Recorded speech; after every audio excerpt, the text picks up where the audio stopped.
1 in 1,000 South Park moments. Some shows push limits. South Park burns them to the ground.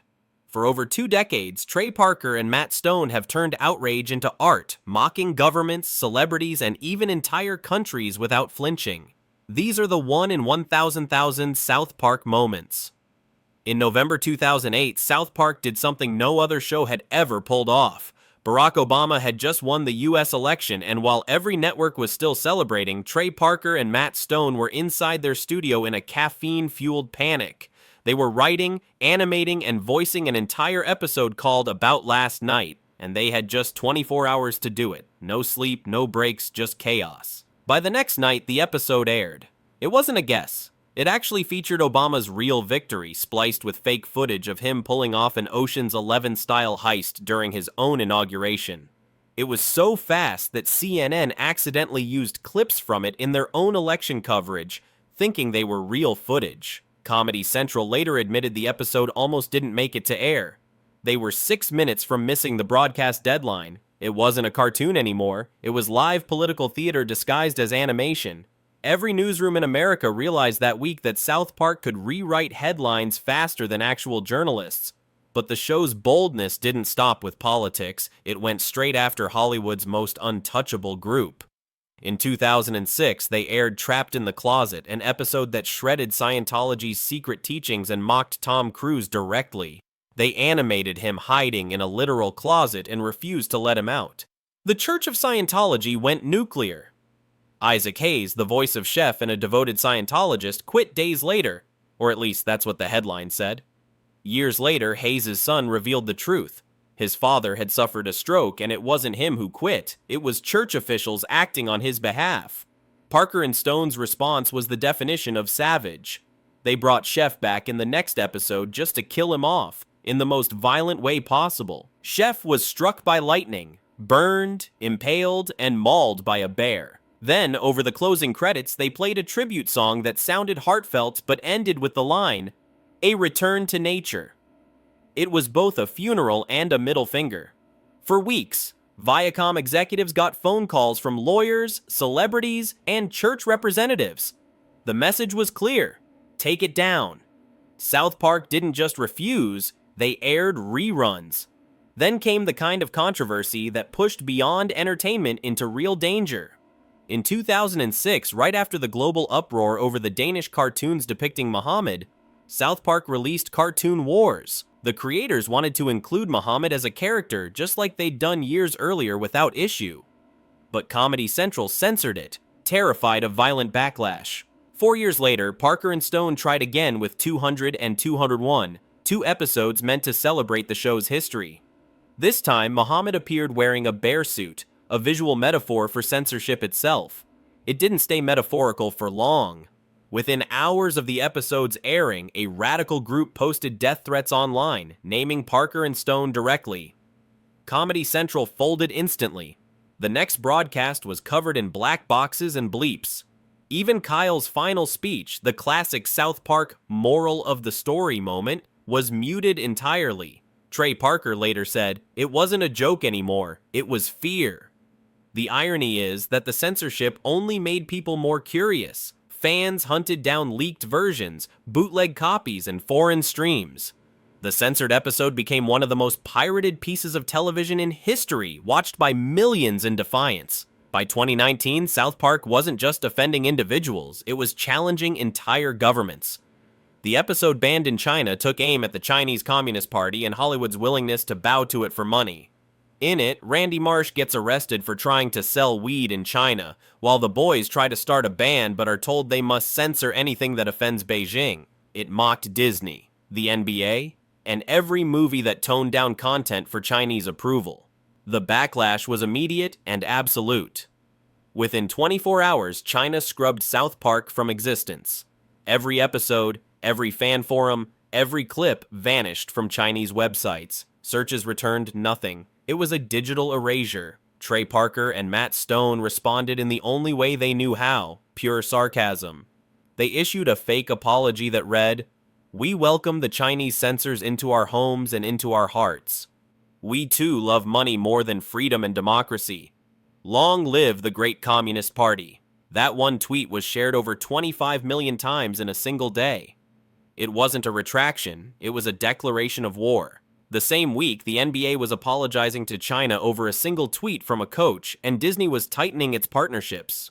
South Park was the only American show that didn't bend. Comedy Central refused to pull the episode, and it stayed online uncensored. In 2004, Paris Hilton joined the list. That year, Stupid Spoiled Horror video playset aired, portraying Hilton as a vapid celebrity selling pre-packaged slut starter kits to little girls. The episode ended with her trying to kill herself after losing a whore-off against Mr. Slave. Hilton's legal team sent a threat letter to Comedy Central within 48 hours, calling the portrayal defamatory. But her lawyers quickly realized a lawsuit would amplify the insult and spread the word whore across headlines. The case was dropped quietly, and Hilton refused to mention South Park again. Then came Tom Cruise in 2006. The episode that became legend. Trapped in the Closet mocked Scientology's secret doctrines and depicted Cruise literally refusing to come out of a closet. The Church of Scientology was furious, but Cruise himself was the problem. He allegedly refused to do press for Mission Impossible 3 unless Viacom, which owned both Paramount Pictures and Comedy Central, pulled the episode permanently. Viacom executives hesitated for a week. Then Parker and Stone made their move. They aired the episode again. The standoff ended with no apology, no censorship, and record-breaking ratings. South Park never lost a single celebrity battle. Every feud became free marketing. Each backlash made the show stronger. For two creators working out of a small animation studio in Colorado, taking down Hollywood royalty was just another Tuesday. But South Park wasn't only prophetic in mocking fame, it started predicting the world. Years before hybrid cars went mainstream, the show aired Smug Alert, mocking self-righteous Prius owners choking on their own eco-pride. In sponsored content, they roasted digital safe spaces and influencer-driven media long before cancel culture became a phrase. In 2014's Freemium Isn't Free, they broke down mobile game addiction before the FTC ever investigated loot boxes. By 2020, the pandemic special predicted misinformation wars around vaccines, lockdown fatigue, and the rise of conspiracy pundits. Months before they happened, fans started compiling spreadsheets of every South Park prediction that came true.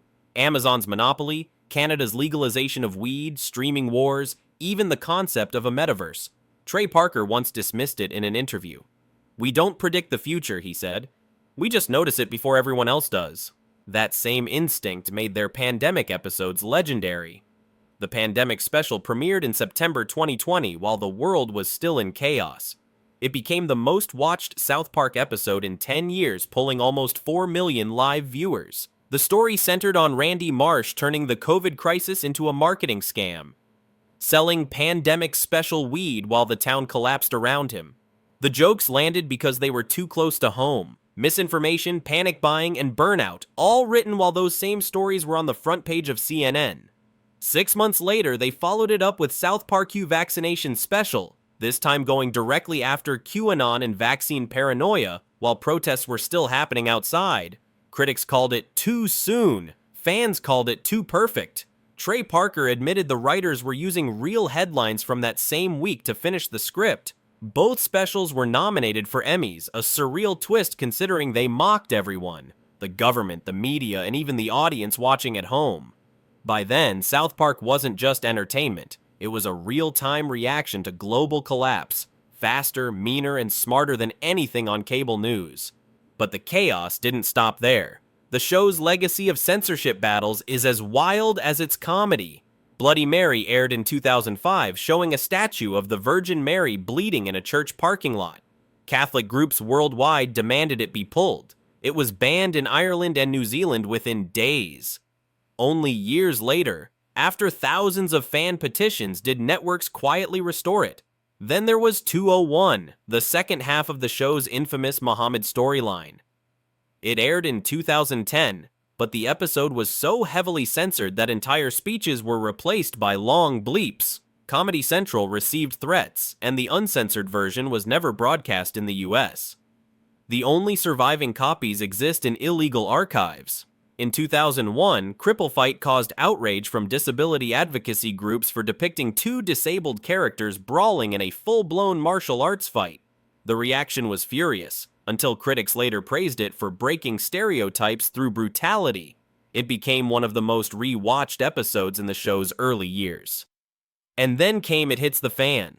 Also released in 2001, it broke television rules by saying the word "suck" 162 times on cable, a number that's world record. The creators discovered a regulatory loophole. As long as it aired after 10 p.m., there was no legal limit on profanity. They tested the rule live and won. Trey Parker later said they never released deleted scenes because if it didn't air, it was probably illegal. The banned episodes, the censored lines, the lawsuits, and the network panic, all of it became part of South Park's mythology. Every time someone tried to control it, the show pushed back harder. Every fight, every ban, every scandal turned into proof that South Park wasn't meant to play safe. It was built to break things, and it never stopped doing it.